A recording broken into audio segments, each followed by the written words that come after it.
I think we're going to get started now, if everyone's ready, or not. Thank you. Yeah, thank you. That's all we had for our presentation, yes. So it's very, very quiet. Yes. Thank you, everyone, for being here. Thank you to the Journal and Eileen for inviting us to speak. We're going to cover something a little different than what James and I did last year. My name's Melinda McLellan. I am counsel in the New York office of Baker Hostetler. I do privacy and data security law pretty much exclusively now for the past 8 years. I actually don't litigate, so I hand off the tough e-discovery questions to James and other people on his team typically, but I'm going to address a little bit about the privacy and security issues that lawyers need to be responsible for and competent in. I have with me today Stacey Blaustein, the global head of e-discovery for IBM, so she's going to be able to offer us the in-house perspective. I'll be speaking a bit about how my clients, who are typically in-house attorneys, come to me with these questions.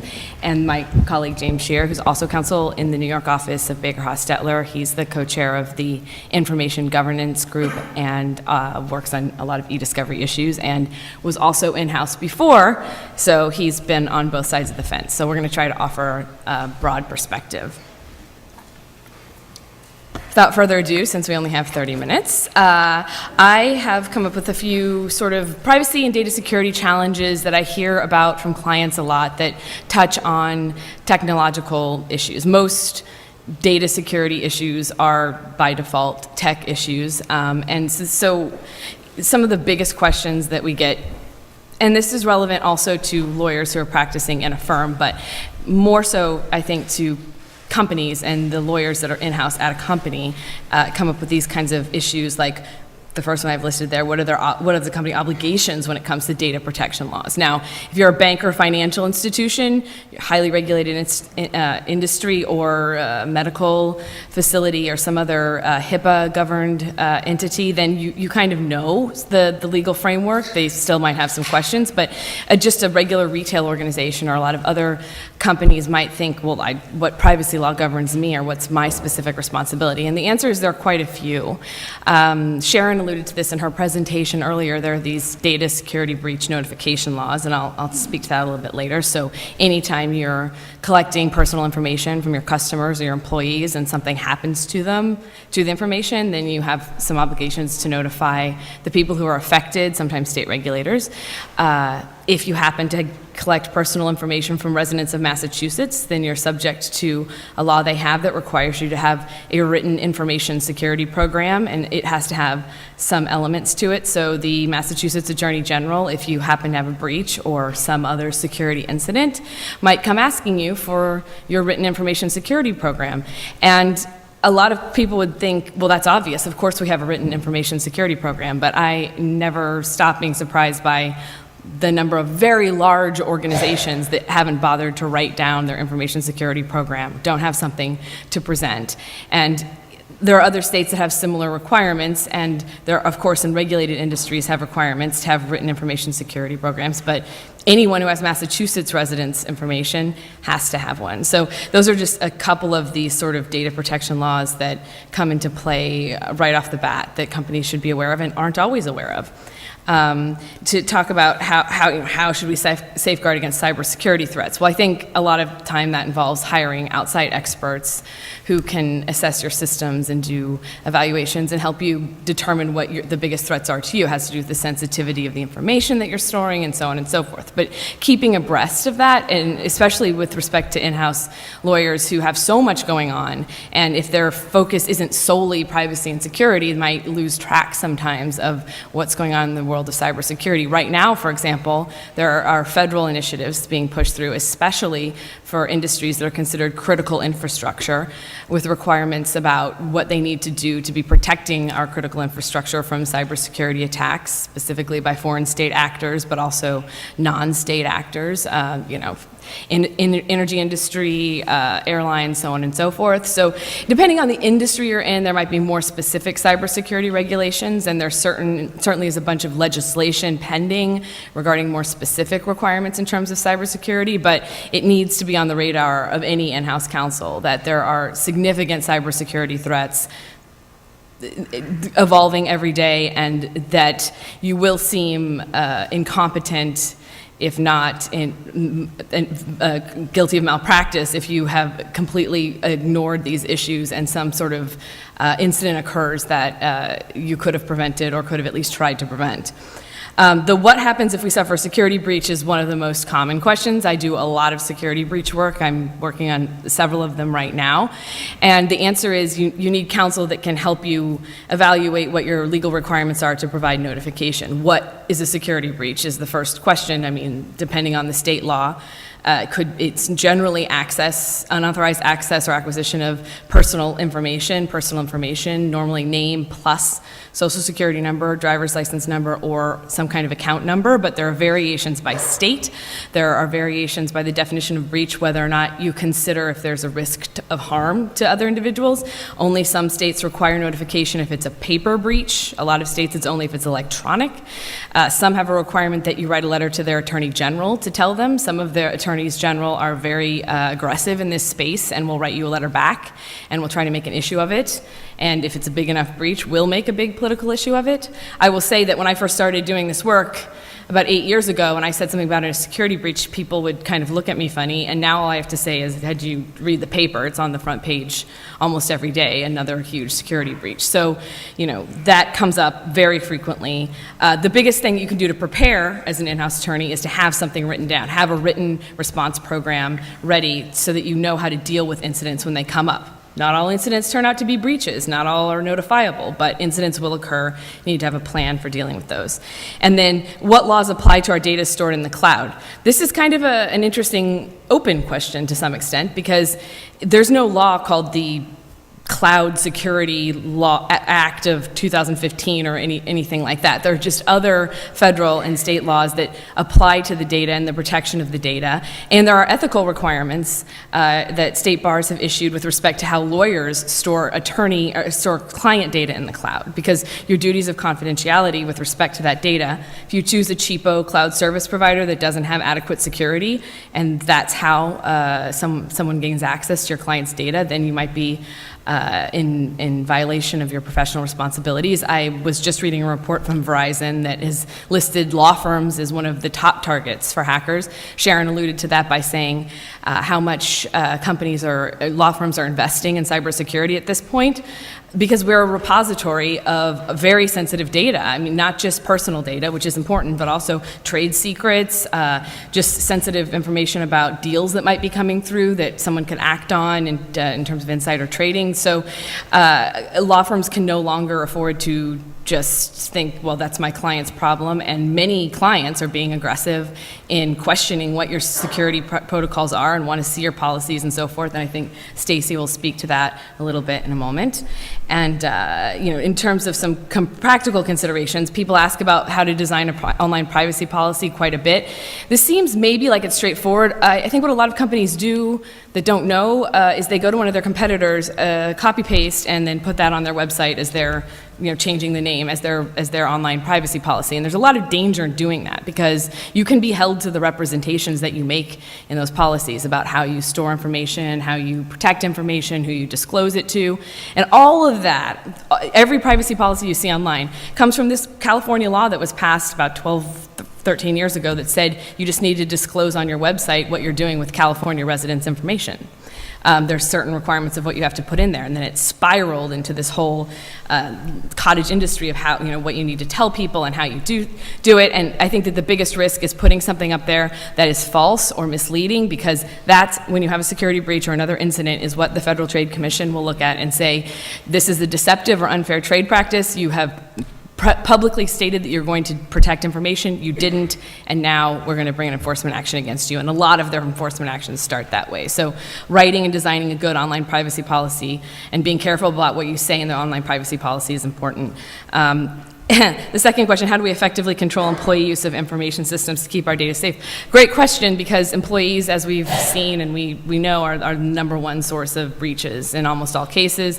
Human error is just one of the biggest problems. I think having a good training program, I think making people aware. I know a lot of companies now will send little sample fake phishing emails to see whether or not their employees will click on them, not to humiliate anyone, but just to make them aware that this might really look like it's coming from the CEO of the company, but it's not at all, and you should report it as spam and so forth. And, you know, even IT professionals within the department will be fooled by those. But those kinds of, you know, the best answer is a bit of prevention, and I think having good policies in place and training your employees and making them aware is one of the most important things. And then when it comes to having their devices locked down, minimizing the access to data that they have and how data is siloed, and James will speak a bit to information governance practices and how you can use that to control employee data and to help safeguard employee data. And then finally, what laws and regulations apply when company data crosses borders, and there's quite a bit, and that's been a big part of my practice in the past few months. If you have operations in the European Union and you transfer data to the United States, you might be aware that the mechanism by which companies have been doing that for the past 15 years was struck down by the highest court in Europe as being invalid. So technically illegal to transfer personal data from the EU to the US right now, if that's the mechanism that you were using. That's one particular thing that it can look at in terms of, you know, if you have employee data or customer data going across borders, you need to look at how you're protecting that and that you're complying with the mechanism. But there are other situations as well. If you have employees going to China, how are their devices, may their devices be searched as they go across the border? Are they in compliance? Are they encrypted? That's illegal in China and other jurisdictions of that nature. So you definitely need to be thinking about if you have multinational operations or employees who are moving around the world, what are you doing to protect your company data as it's moving around with them, and should they have it on them at all when they're traveling? So that's a quick rundown of that aspect of it. I'll pass Before you switch, so much of what Melinda's covered too, when she's going through the different ideas, or it really is that checklist or issue spotting that you might see in like a law school exam. I think the undercurrent there is, where has the data gone and where is it going? It's too easy sometimes to think of this idea as a cloud, like a diffuse area, and then we stop thinking of data as something that's portable. It was much easier to think of it if you had it on a piece of paper and it was stored one place, and you wanted to go look at it, you went to that place, you had it, maybe you made a copy and put the original back in the file cabinet and you had a copy somewhere else. Well, data still moves in that way. There's just a lot of different paths that it can take. And our responsibilities as outside and in-house counsel are to understand what forms that data can take and how those movements work. So even starting from the beginning of some of the points that Melinda had covered, the written information security policies are those WISPs. You'll hear that if you deal with any of this area, or even if you're just you're attempting to counsel a client on a data breach. And those are the calls you will get. You know, you might not have done DUI practice or any kind of accident practice, you're just counseling corporate clients, you'll get those calls now on a Friday night or a Sunday morning or whatever it might be, saying, oh my God, what do I do? And then you'll have the sharing conversation, the upcheck conversation. I thought that was great. Yes. And telling, we've been part of those conversations. You start with those policies. You ask if there are WISPs. But if you get back a negative, that does not mean that there are not written information security policies. They just might not be articulated exactly in that way. In the same way, and I'll take it back to that paper document example, just because it's not in a file cabinet doesn't mean it's not stored somewhere. I'm certain many people in this room have what we'd consider alternative storage or filing arrangements in their homes of where you find things. You'd say, yeah, it's right on top of the washer, where of course that paper would be. You know right where to find it. That can work within an organization. So you want to start there, and it's not a matter of did you follow exactly how the protocol should have gone. Did you follow the letter? Well, what's the spirit? Can you find things? How are you managing those? But keeping with the idea of data transfers, and this goes into one of the points Melinda was talking about with the way in which law firms store information, why they are targets. They're not only targets because of the normal reasons you might think, where law firms are involved in negotiations of deals, and they've got early iterations of contracts, they've got information related to those things. They're also often the repositories of e-discovery information. You've pulled in those quote-unquote crown jewels of the organizations or your clients that you're trying to help. You want to be cautious, and in-house counsel want to ask those questions. What we've been seeing lately is when we're responding, let's say, to a data breach case involving a healthcare institution, and we have to do e-discovery practices against that data. that data is A, the data that was ostensibly compromised through the breach, B, it is permeated throughout with HIPAA data, with that sensitive healthcare information. Well, if as a law firm you go and collect up all that data, you do the preservation of it, you collect it, you want to review it, be very careful where you put it. Because once you've got it, guess what kind of data you have within your system? You have the same stuff that you were worried about. How confident are you in the protection mechanisms you have in place? How confident are you in your associates managing that data? That they won't email it to their home account so they can review it, that they won't send it, or a paralegal won't do something with it. There are ways in which you can look at these data flows from the onset. You can say, well, let's make sure we don't transfer it overseas in violation of any kind of protocols. Let's make sure maybe we don't pull it on our systems. Maybe we have a third-party vendor who is better or more fully equipped to deal with these things. So those are the types of questions. It really is issue spotting. And if you're tracing a data flow and you don't understand what's happening, it may be time to involve additional expertise, and that's where you can knit together your team. And as a privacy lawyer, one of my first recommendations is always do not collect data that you don't need. Don't just scoop up everything that you can get your hands on. When I'm working on a breach and someone says it's the employee's name, social security numbers, and their banking routing information, that's what was compromised, let me send you the spreadsheet. I'm like, no, do not send me the spreadsheet. I need to know the states they live in, and we'll send their names and addresses to send the letters. I do not want a spreadsheet full of social security numbers. Like, that's absolutely not what I want. And I think that too often, lawyers are like, yeah, sure, send it over. You know, once you have that, it's kind of like a hot potato. At one point, had said to someone, it's like putting asbestos in your pocket. And someone thought that was funny. And I'm like, actually, it's worse because it's like so potentially dangerous. And you don't want to be the law firm that created a data breach or a secondary breach on behalf of your client. So there's a lot going on there. This is just kind of showing you some of the laws that I'm dealing with on a daily basis in terms of privacy and security laws that are potentially applicable to any data that a lawyer would have a handle on behalf of their client or that in-house counsel has to be considering. You know, there's Gramm-Leach-Bliley state laws and PCI DSS if you're dealing with credit card data and so forth. So a lot to think about there. Now moving on to Stacey's view from the inside. Right. So it's a very important issue for in-house counsel to make sure that their outside law firms are secure, that there is sufficient security guidance, policies, and procedures. So basically, you know, this I would say 5 years ago, corporations were not surveying their outside counsel to find out what their security guidelines were. But I think, you know, in the last couple of years, it's been much more prevalent. It's very important. It's emerging. So basically, as in-house counsel, and I think Melinda said, you know, if you're a litigator, this stuff is not really like foremost on your mind. I mean, it's more like how are you going to defend your case? How are you going to prosecute your case? So this is, you know, it could be delegated to the cybersecurity and data privacy attorneys within the company. But we do what the best practice is to provide some kind of questionnaire to your outside counsel. You want to know that the firm is in compliance with International Standards Organization ISO 27000 and Sequence, which is an international standard for various different processes and policies, and that one is for security guidance. And you want to make sure that that the firm is in compliance with that 27000 and Sequence, all their policies and procedures.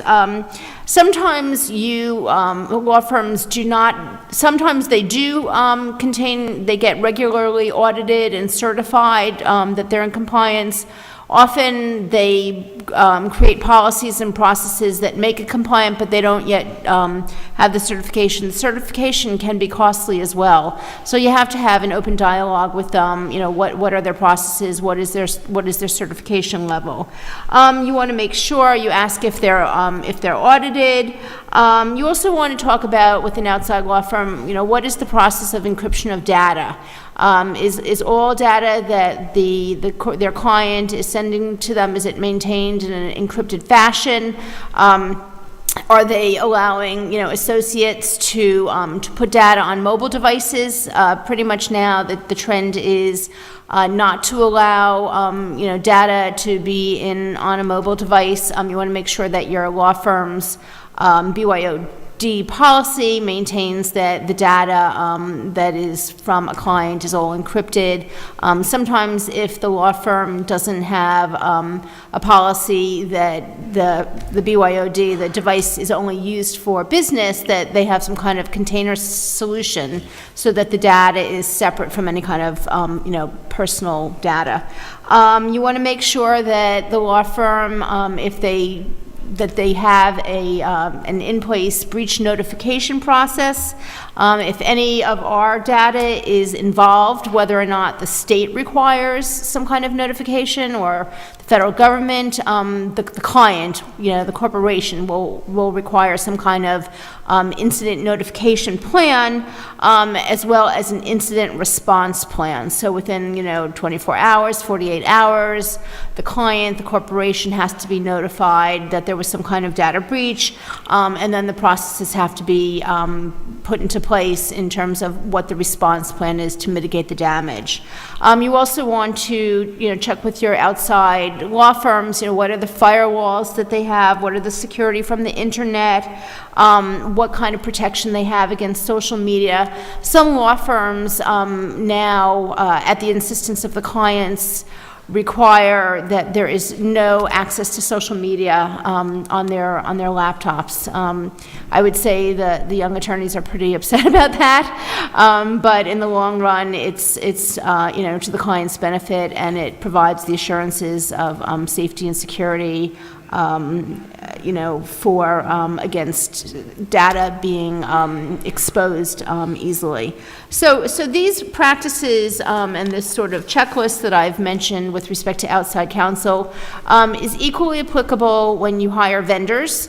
Sometimes it's even more involved and more demanding than it is with an outside firm, because outside vendors are processing data and hosting numerous clients on the same platform. So you want to go through a whole certification process with the vendor, make sure that they are compliant, ask them what their data, their security processes are, what kind of safeguards, firewalls, encryption, access, egress policies they have in order to make sure that nobody is getting access to the data that's not authorized. And I'd say that can be a distinguishing factor, I think, when there's, and you maybe can speak to this, when there's a bidding situation or where you're doing proposals for a project. I know that we've been specifically asked to detail our IT infrastructure and our security measures as compared to other law firms, and they might choose one firm over another, and that could include smaller practitioners if they're looking for a smaller firm. You can really distinguish yourself by having good security in place. Absolutely, we definitely take that into consideration.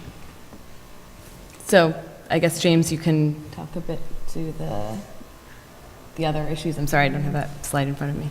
Oh, no problem. Are we done with this slide? Or we have one more, I think. Or is that? I don't know if I'm sorry, did I go back? Yeah. Okay. Well, you can talk about crafting policies and so forth. I think I have like a minute left, so I'll go very, very fast. Okay, well, we've got more than a minute left. I'll still talk fast. I can't help it. I want to go back to this idea of pulling all of this in. You don't have to learn all of this right away. Just start with this idea of tracking the information and where it goes.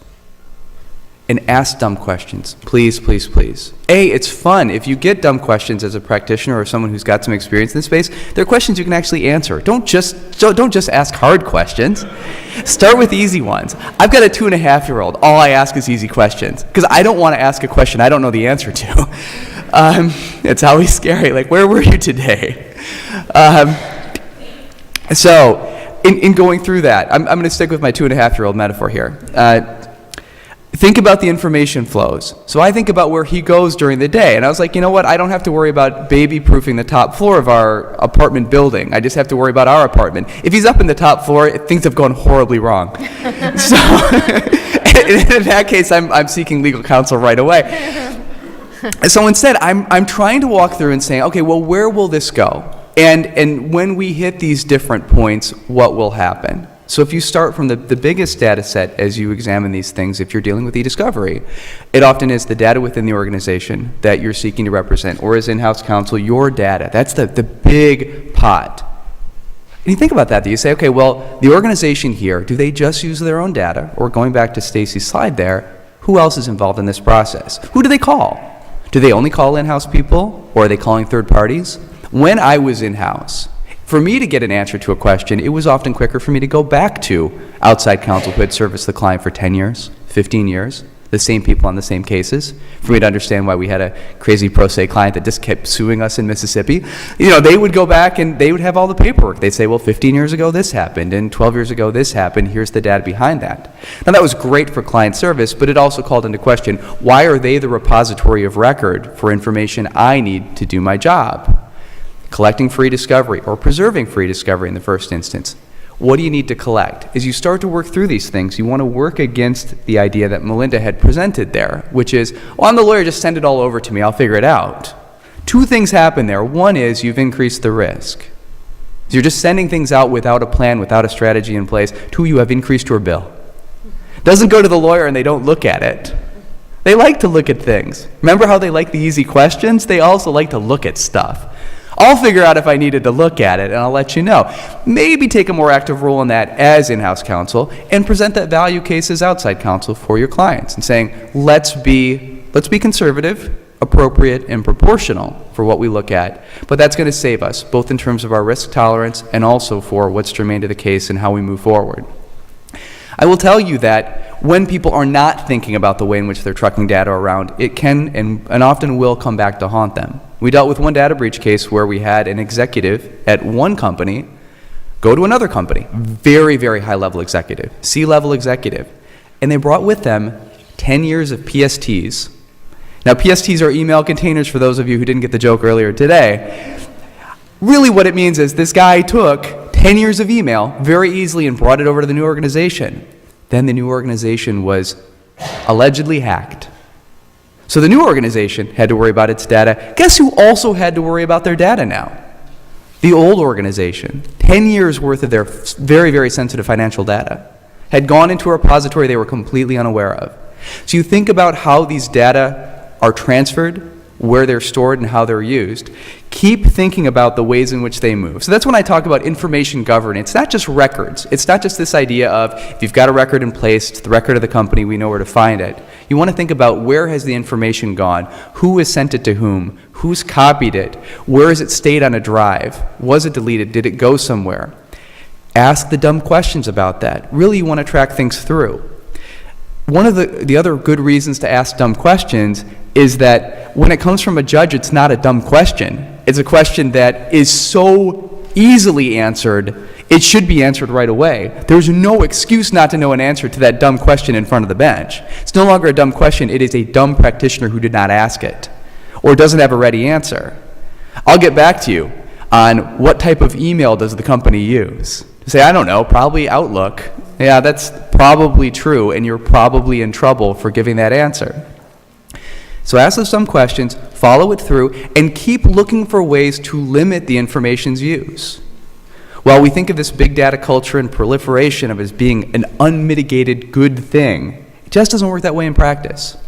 Again, when we look at the data that comes in for our cases, Melinda doesn't want those spreadsheets. I don't want the public info or the personal health information. I don't want most of it. And I don't want to send most of it to the service provider either, because every bit the service provider gets adds to our grand total. Volume equals cost and risk. So we want to keep limiting that, and the best way to limit it is to ask those questions at the front end, which includes some of the dumb questions.